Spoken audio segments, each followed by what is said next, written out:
Yel-yel yang masih terngiang di dalam telinga kita adalah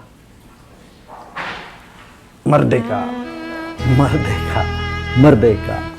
Setelah itu ganyang Belanda, Godverdom Belanda, kolonialisme, penjajahan, dan sebagainya. Saya ingin cerita menyambut bulan Agustus, bulan kemerdekaan Republik Indonesia. Yang biasa sering kita dengar adalah di dalam setiap kita memperingati peringatan kemerdekaan HUT RI ini, merdeka, merdeka, merdeka. Setelah itu ganyang Belanda, Godverdom Belanda, kolonialisme, penjajahan, dan sebagainya. Ada semangat pada satu sisi, tapi ada juga emosional permusuhan, emosional kebencian di sisi lain. Nah, ini yang ingin saya himbau, saya appeal kepada teman-teman dan sahabat kita semua. Sudahlah, kita sudah selesai dengan bangsa Belanda. Nggak perlu lagi kita mengungkit-ungkit sejarah masa lalu, quote and quote soal kebencian. Karena apa? Tidak ada manfaatnya sama sekali. Malah yang ada adalah merugikan kita semua. Coba perhatikan orang Malaysia, ya, orang Vietnam. Orang Malaysia bebas sekolah di negara yang bekas kolonialnya, yaitu Inggris. Orang Singapura pun demikian. Mendapatkan privilege, dia bisa masuk ke negara Inggris, biasa sekolah di sana, mendapatkan privilege dari negaranya. Begitu juga Singapura, begitu juga negara-negara yang pernah dijajah oleh Inggris. Orang Vietnam, tidak ada tuh kebencian dari orang Amerika, padahal dulu banyak tentara Amerika yang dibunuh oleh tentara-tentara Vietnam. Yang ada sekarang apa? Jalinan harmonis di antara kedua bangsa ini. Bahkan kenapa Vietnam maju? Itu karena banyak pemuda-pemuda Vietnam yang sekolah di universitas-universitas ternama di Amerika. Kembali ke negaranya, dia membawa ilmu dan kemudian membangun bangsanya, membangun negaranya. Tidak ada lagi kebencian. Perancis juga dengan negara-negara jajahannya. Begitu banyak mereka yang disekolahkan, diundang, diberi beasiswa untuk sekolah di Perancis, kembali membangun bangsanya, membangun negaranya. Selesai sudah. Indonesia sudah 70 tahun lebih masih terus Godverdom, ganyang penjajahan, tidak suka ini, tidak suka ini. Jadi kapan kita mau mendapatkan advantage? Kita positive thinking saja, ya.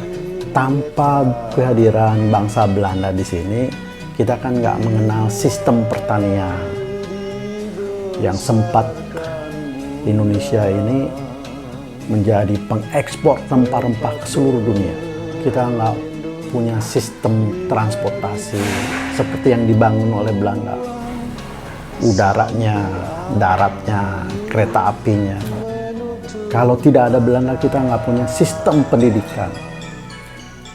Ya, seperti sekolah dasar, SMP, SMA, perguruan tinggi.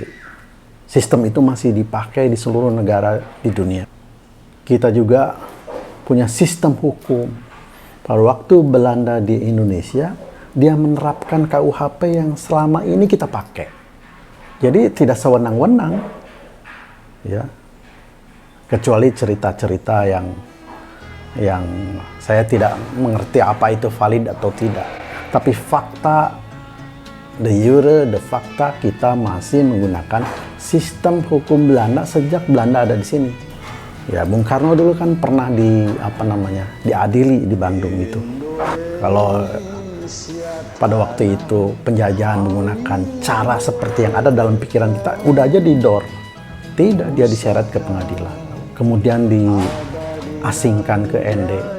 Kenapa diasingkan ke ND? Karena tidak ada pasal hukum di dalam KUHP-nya kalau Bung Karno itu salah, karena dia membuat kegaduhan politik. Dia diasingkan.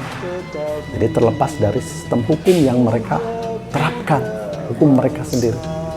Disiplin dari Belanda, makan roti dan makan keju juga kita belajar dari Belanda, ya. Jadi kita punya variasi makanan setelah bakar singkong, bakar umbi, juga kita bisa menikmati roti, keju, dan sebagainya, cake dan sebagainya. Ya. Sekali lagi, ya hilangkanlah kebencian itu. Marilah kita melihat, menatap ke depan supaya bangsa kita itu menjadi maju. Ya, bersahabatlah dengan semua negara, cari benefit dari mereka, ya, supaya anak-anak kita pada sekolah di Belanda belajar arsitektur, kan bagus itu, arsitektur warisan-warisan Belanda seperti Istana Negara, Istana Bogor, dan lain sebagainya. Arsitektur kita itu seperti kita lihat di kesultanan-kesultanan di Indonesia, seperti di Jogja, di Cirebon. Nah, itu bentuk arsitektur kita itu. Ya, silakan bandingkan dengan Istana Negara, kecil mungil tapi berwibawa dan hebat. Istana Bogor yang menjadi kekagungan dunia. Gedung Sate yang ada di Bandung, itu kan hebat sekali, ya. Gedung Merdeka. Seperti pemuda-pemuda kita pernah diundang oleh pemerintah Jepang sebagai pampasan perang, lahirlah tokoh-tokoh seperti Murdiono, ya, Ginanjar Kartasasmita, kemudian Yoga Sugama, bekas Kabakin, itu semua alumni Jepang sana. Alumni Belanda siapa? Muhammad Hatta.